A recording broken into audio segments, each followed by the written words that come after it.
Hello everyone. तो आज मैं ही इस तो फ्लर्टी मांगा की आगे की स्टोरी को कंटिन्यू करने जा रही हूँ। लास्ट चैप्टर के एंड में हमने देखा था कि यूफेंग और क्विन दोनों ही एक दूसरे को बॉक्सिंग एरेना में देखकर बहुत हैरान थे। क्विन को उस बॉक्सिंग कंपटीशन को देखने की हिम्मत नहीं हो रही थी, इसीलिए वो अपने कजिन क्विनहाओ को उसके बदले उस कंपटीशन को देखने के लिए कहती है। क्विन को अपनी सीट पर इस तरह से छुपा हुआ देखकर क्विनहाओ उससे पूछता है कि क्या वो ठीक है, पर क्विनहाओ से कहती है कि अगर उस लड़के को कुछ हो तो वो जल्दी से उसे बता दे। क्विन की ये बात सुनने के बाद क्विनहाओ यूफेंग की तरफ देखता है। तभी क्विनहाओ यूफेंग को क्विन की तरफ देखते हुए नोटिस करता है। यूफेंग को लगातार क्विन की तरफ देखते हुए देखकर क्विनहाओ अपने मन में सोचता है कि क्या ये लड़का क्विन को पसंद करता है। थोड़ी ही देर में बॉक्सिंग कंपटीशन शुरू हो जाता है और यूफेंग उस कंपटीशन को जीत जाता है। बॉक्सिंग कंपटीशन खत्म होने के बाद बहुत सारे रिपोर्टर्स यूफेंग को घेर लेते हैं और उससे पूछते हैं कि उसने 1 मिनट 41 सेकंड में ही अपने ओपोनेंट को कैसे हरा दिया। रिपोर्टर्स यूफेंग से पूछते हैं कि कंपटीशन जीतने के बाद उसे कैसा महसूस हो रहा है। सभी रिपोर्टर्स यूफेंग को घेर कर उससे कंपटीशन के बारे में बहुत सारे सवाल कर रहे थे। वहीं क्विन अभी भी अपनी चेयर पर आंखें बंद करके बैठी हुई थी। ये देखकर उसका कजिन उसे बताता है कि कंपटीशन खत्म हो चुका है। ये सुनने के बाद क्विनहाओ से पूछती है कि क्या वो लड़का ठीक है, पर जैसे ही क्विनहाओ से ये सवाल करती है तभी यूफेंग वहां पर आ जाता है और क्विन से कहता है कि तुम अपने आप क्यों नहीं देखती कि मैं ठीक हूँ या नहीं। यूफेंग की आवाज सुनकर क्विन आंखें खोलकर उसकी तरफ देखती है। फिर यूफेंग क्विन से पूछता है कि क्या तुम घबराई हुई थी या फिर डरी हुई थी। ये सुनकर क्विन अपने मन में सोचती है कि घबराए हुए होने में और डरने में क्या अंतर होता है। वहीं यूफेंग को क्विन से इस तरह से बातें करते हुए देखकर क्विनहाओ यूफेंग से पूछता है कि तुम कौन हो। तभी क्विन अपने कजिन को बताती है कि ये स्कूल में मेरे सीनियर है और इन्होंने बहुत बार मेरी मदद की है। क्विन की बातें सुनने के बाद क्विनहाओ यूफेंग को अपना इंट्रोडक्शन देते हुए कहता है कि मैं क्विन का भाई हूँ। क्विनहाओ की बातें सुनकर यूफेंग क्विन से कहता है कि हमारी पहली मुलाकात में तुमने उन लड़कों को भी यही बताया था कि मैं तुम्हारा भाई हूँ। इस पर क्विन उसे बताती है कि यह सच में मेरा भाई है। क्विन को इस तरह से एक्सप्लेनेशन देते हुए देखकर क्विनहाओ अपने मन में सोचता है कि कुछ तो गड़बड़ है। शायद क्विन ने खुद भी ये बात नोटिस नहीं की है, पर वो इस लड़के से इस तरीके से बात करती है जैसे कि वो अपने बचपन के दोस्तों से करती है। पर ध्यान देने की बात यह है कि ये अपोजिट जेंडर का है। ये सब सोचने के बाद क्विनहाओ यूफेंग को घूरने लगता है। क्विनहाओ को उसे घूरते हुए देखकर यूफेंग भी क्विनहाओ को घूरने लगता है। वो दोनों काफी देर तक एक दूसरे को घूरते रहते हैं, पर क्योंकि क्विनहाओ सीधे तरीके से खड़ा भी नहीं था, तब भी क्विनहाओ को यूफेंग को घूरने के लिए अपनी नजरें उठाकर देखना पड़ रहा था। यूफेंग और क्विनहाओ दोनों ही 18 साल के हैं, पर यूफेंग की हाइट क्विनहाओ से ज्यादा है। काफी देर तक यूफेंग को अपनी नजरें उठाकर घूरने के बाद क्विनहाओ अपने मन में सोचता है कि पता नहीं आजकल के बच्चे क्या खाते हैं। ऐसा कहने के बाद क्विनहाओ क्विन के आगे आकर यूफेंग से कहता है कि मैं तुम्हें क्विन के पेरेंट्स के बदले वार्निंग देता हूँ कि तुम क्विन से दूर रहना। तुम्हारे जैसे खतरनाक और वॉयलेंट लड़के को क्विन के नजदीक रहने का कोई अधिकार नहीं है। क्विनहाओ को यूफेंग से ऐसी बातें करते हुए देखकर क्विन उसे रोकने की कोशिश करती है और अपने मन में सोचती है कि भाई ऐसा कैसे कह सकते हैं। क्विन को अपने लिए परेशान देखकर यूफेंग मुस्कुराता है और फिर उससे पूछता है कि तुम यहाँ से भाग क्यों नहीं रही हो। यूफेंग की बातें सुनने के बाद क्विन अपने मन में कहती है क्योंकि मुझे डर था कि मेरे जाने के बाद कहीं इस इंसान को कुछ हो न जाए। बेशक इन सब बातों से मेरा कोई लेना देना नहीं है, पर फिर भी मुझे उसकी फिक्र हो रही थी। वहां से जाने से पहले यूफेंग फिर से क्विन से कहता है कि मैं तुम्हें एक आखिरी मौका दे रहा हूँ। अगर अगली बार तुम मुझे कहीं देखो तो तुम उस जगह से भाग जाना। यूफेंग को वहां से जाते हुए देखकर क्विन अपने मन में कहती है कि उसकी आंखें देखकर ऐसा लग रहा था जैसे कि कोई शिकारी अपने शिकार को देखता हो। कंपोजिट बैटलफील्ड से बाहर आने के बाद क्विनहाओ क्विन को यूफेंग से किसी भी तरह की बातचीत रखने से मना करता है। साथ ही वो क्विन को ये भी याद दिलाता है कि उसकी मॉम किस तरह की इंसान है, इसीलिए अगर वो बाद में दुखी नहीं होना चाहती है तो वो उस लड़के से दूर रहे। क्विनहाओ की बातें सुनने के बाद क्विन उदास हो जाती है और क्विनहाओ को बताती है कि वो उस लड़के से कोई बातचीत नहीं करेगी, पर फिर उदास होकर क्विनहाओ से कहती है कि उसकी मॉम और उसका भाई दोनों ही एक जैसे हैं। वो दोनों ही नहीं चाहते कि क्विन कोई नए दोस्त बनाए, या फिर नहीं तो उसके नए दोस्त उसकी मॉम और उसके भाई के स्टैंडर्ड के होने चाहिए। क्विन क्विनहाओ को बताती है कि उसे दुखी या उदास होने के लिए इंतजार करने की जरूरत नहीं है, वो पहले से ही दुखी है। ऐसा कहकर क्विन उदास होकर वहां से चली जाती है। समर ब्रेक के आखिरी दिन क्विन की मॉम को कुछ काम था, इसीलिए वो क्विन को उसकी दादी के पास भेज देती है। क्विन की दादी बहुत ही ज़्यादा जेंटल नेचर की है और वो उसकी बहुत परवाह करती है। क्विन अपनी दादी से मिलने पर बहुत ज़्यादा खुश थी।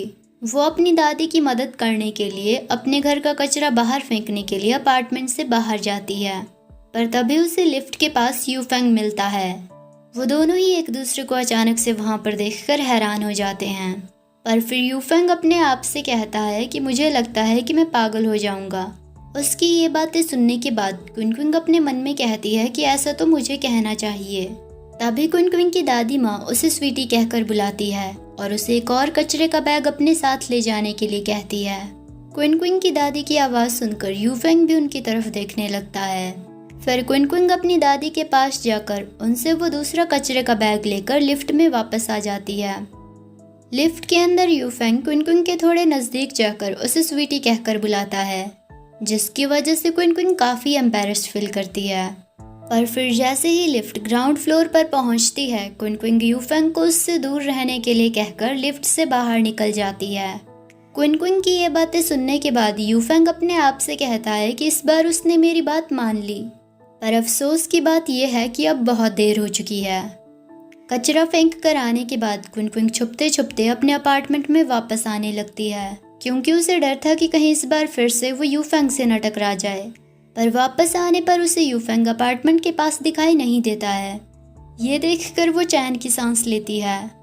तभी उसकी दादी माँ उसे खाना खाने के लिए बुलाती है। खाने के वक्त क्विन अपनी दादी माँ से पूछती है कि क्या वो जानती है कि सामने वाले अपार्टमेंट में कौन रहता है। इस पर उसकी दादी माँ उसे बताती है कि कुछ साल पहले एक लड़का वहाँ पर रहने के लिए आया था और वो भी उसी स्कूल में जाता है जिस स्कूल में क्विन जाती है।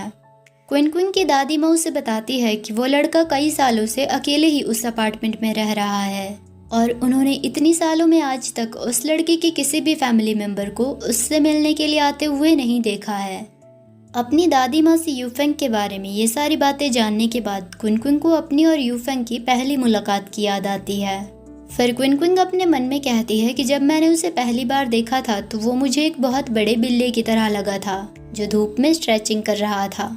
तभी क्विन की दादी उससे पूछती है कि वो अचानक से उस लड़के के बारे में क्यों पूछ रही है। इस पर क्विन उन्हें बताती है कि वो बाहर कचरा ले जाते वक्त उस लड़के से टकराई थी, इसीलिए वो बस ऐसे ही उसके बारे में पूछ रही थी। ये सुनकर उसकी दादी उससे कहती है कि बेशक वो लड़का देखने में हैंडसम लगता है, पर उस लड़के से दूर रहना ही अच्छा होगा। फिर वो क्विन को बताती है कि उन्होंने कुछ दिन पहले एक लड़की को उस लड़के के अपार्टमेंट के बाहर हंगामा करके रोते हुए देखा था। क्विन की दादी माँ उससे कहती है कि अब तुम छोटी नहीं हो, इसीलिए तुम्हें भी उस लड़की की तरह बिहेव नहीं करना चाहिए। बेशक उस लड़के के मैनर्स और लाइफस्टाइल दोनों अच्छे हैं, लेकिन लड़कियों के मामले में वो कुछ ठीक नहीं लगता। समर ब्रेक के ख़त्म होने के बाद यूफेंग क्विन को ढूंढते हुए उसकी क्लास तक पहुंच जाता है। वहीं क्विन अपने मन में सोच रही थी कि उसने सोचा था कि समर ब्रेक के बाद वो अगली क्लास में जाने के लिए फिर से एंट्रेंस एग्ज़ाम दे पाएगी। पर आज सुबह जब वो अपनी दादी माँ के घर पर थी तभी उसे स्कूल से कॉल आई थी कि उसे एंट्रेंस एग्ज़ाम देने से पहले कलेक्टिव मिलिट्री ट्रेनिंग करनी होगी। जब बात एकेडमिक्स की आती है तो उसमें क्विन बहुत ही ज़्यादा अच्छी है, पर उसके बजाय फिजिकल एक्टिविटीज़ के मामले में क्विन की हालत बहुत ही ज़्यादा ख़राब है। इसीलिए उसे मिलिट्री ट्रेनिंग के बारे में सोच कर ही बुखार आ रहा था। तभी यूफेंग उसकी क्लास में आकर नॉक करता है, पर क्विन अभी भी अपनी मिलिट्री ट्रेनिंग के बारे में ही सोच रही थी, जिसकी वजह से वो डोर पर हुए नॉक पर कोई ध्यान नहीं देती है। ये देखकर यूफेंग अपने मन में सोचता है कि वो गहरे ख्यालों में खोई हुई है, इसीलिए उसका ध्यान दरवाजे पर हुए नॉक पर भी नहीं गया। ये सोचकर वो मुस्कुराता है और फिर क्विन के डेस्क की तरफ जाने लगता है। यूफेंग को वहाँ से गुजरते हुए देखकर क्लास की बाकी लड़कियाँ यूफेंग से पूछती है कि क्या वो किसी को ढूंढ रहा है, पर यूफेंग उन सभी को इग्नोर करके क्विन के डेस्क के पास चला जाता है। ख्यालों में खोई हुई क्विन को भी ये बात रियलाइज हो जाती है, इसीलिए वो उस तरफ मुड़कर देखती है।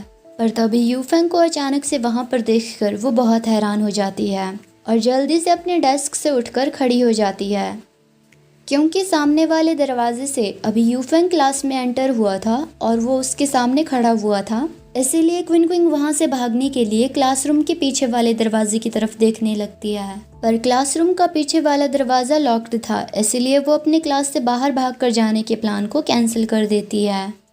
वहीं क्लासरूम के सभी स्टूडेंट्स लगातार उन दोनों को घूरे जा रहे थे। खासकर वो सभी यूफेंग को उस क्लासरूम में देखकर बहुत हैरान थे। उन सबको अपनी तरफ घूरते हुए देखकर क्विन यूफेंग की तरफ देखने लगती है, जिसकी वजह से यूफेंग काफी ज्यादा ऑकवर्ड फील कर रहा था। जब क्विन काफी देर तक उसकी तरफ देखती रहती है तो यूफेंग उससे कहता है कि वो उसकी तरफ ऐसे ना देखे।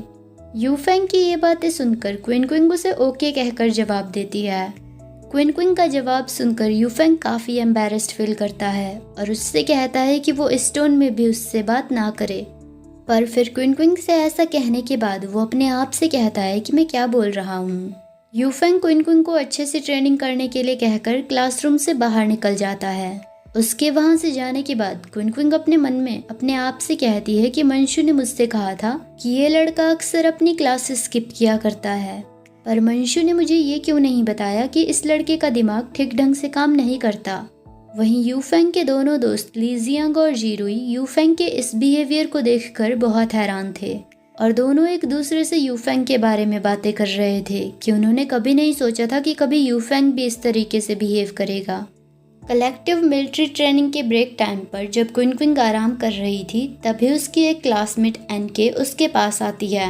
एनके को अचानक से वहां पर देखकर क्विन थोड़ा हैरान हो जाती है, पर फिर एनके क्विन को बताती है कि वो दोनों क्लासमेट्स हैं। क्विन की तारीफ करने के बाद एनके बातों बातों में क्विन से पूछती है कि क्या वो यूफेंग को जानती है। इस पर क्विन अपनी उस क्लासमेट एनके को नहीं में जवाब देते हुए कहती है कि वो यूफेंग को नहीं जानती है। क्विन का जवाब सुनकर एनके हैरान हो जाती है और क्विन से पूछती है कि ऐसा कैसे हो सकता है, कल ही तो यूफेंग हमारी क्लास में तुमसे मिलने। एनके ने अभी इतना कहा ही था कि तभी अचानक से यूफेंग की आवाज आती है जो क्विन से कहता है तो तुम मुझे नहीं जानती हो। यूफेंग की आवाज सुनकर क्विन और एनके दोनों ही पीछे मुड़कर देखती है।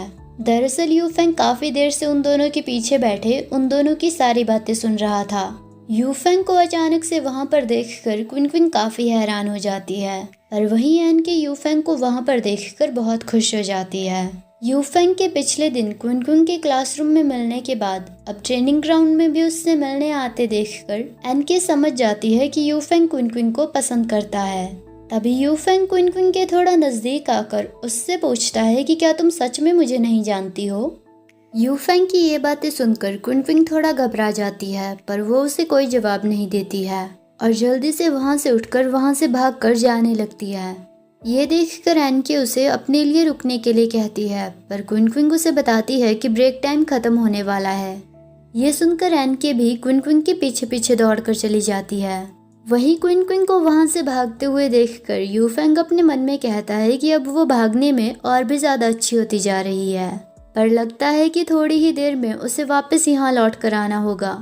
ट्रेनिंग ग्राउंड में पहुंचने पर इंस्ट्रक्टर क्विन के हाथ में पानी की बोतल देखकर उसे ग्राउंड में पानी की बोतल लाने के लिए बहुत डांटता है और उसे बताता है कि यहाँ पर पानी की बोतल लाना अलाउड नहीं है।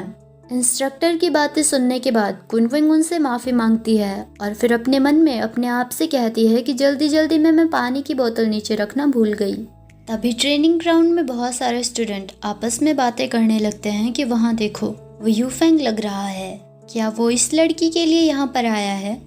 क्विन पानी की बोतल रखने के लिए वापस उसी जगह पर जाती है जहाँ से वो यूफेंग से भाग कर आई थी, पर यूफेंग अभी भी उसी जगह पर बैठा हुआ था।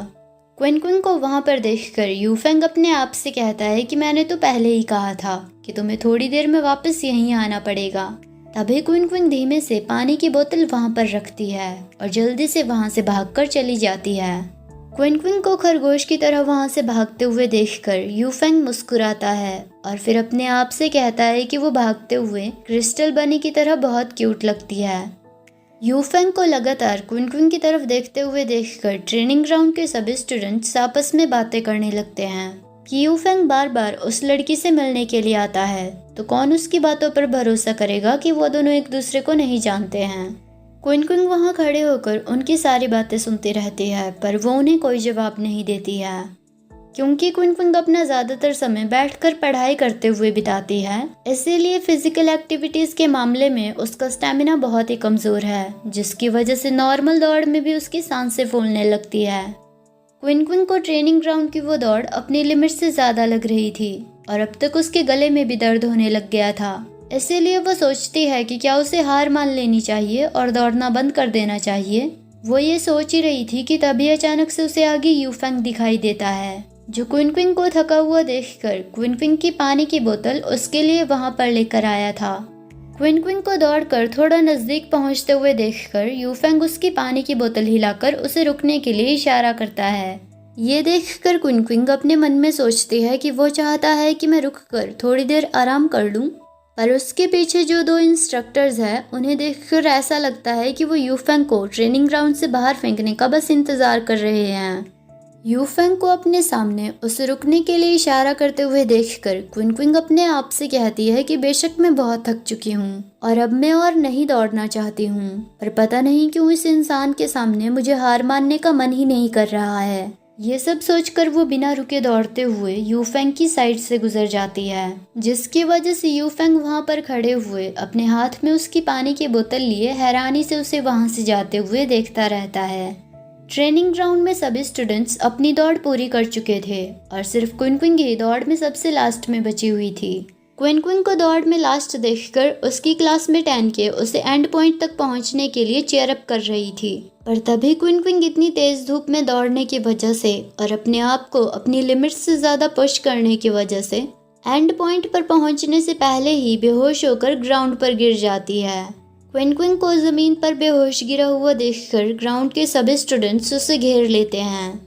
वहीं यूफेंग जो थोड़े दूर खड़े होकर ये सब कुछ देख रहा था, क्विंग को जमीन पर बेहोश गिरा हुआ देखकर बहुत घबरा जाता है। और इसी के साथ 15th चैप्टर यहीं पर खत्म हो जाता है। तो आगे की कहानी अगली वीडियो में, तब तक के लिए बाय बाय।